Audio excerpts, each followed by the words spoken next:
igramo se svi? O ne! Gledajte pod! Nešto se događa. Svijetli. Crveno je, pod je lava, brž, van, ljeva, skači!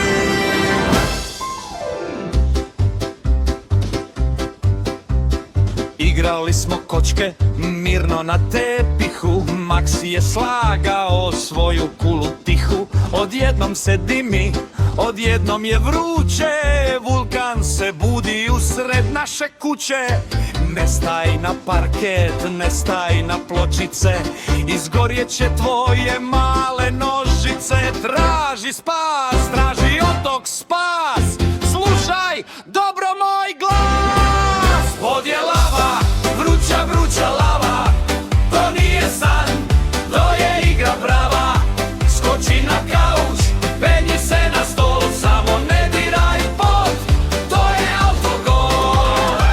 Lijevo, desno, drži ravnotežu, bježimo visoko u sigurnu mrežu. Lava, pazi, lava, vruće! Leo je brz, na fotelju skače, Zoe se drži za lampu sve jače. A gdje je mali Max, o ne, ojoj, ostao je dolje, joj, joj, joj. Brzo mu dobaci jastup taj, napravi mu most za siguran kraj. Tako je Max, penji se gore, pobjegli smo iz vatrene more. Pod je lava, vruća, vruća lava, to nije san, to je igra prava.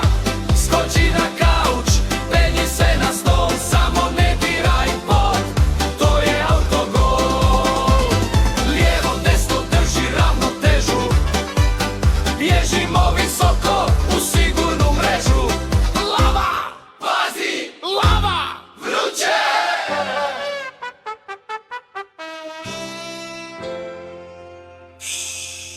Balansiramo na jednoj nozi, nitko ne mrda, sve se ljulja.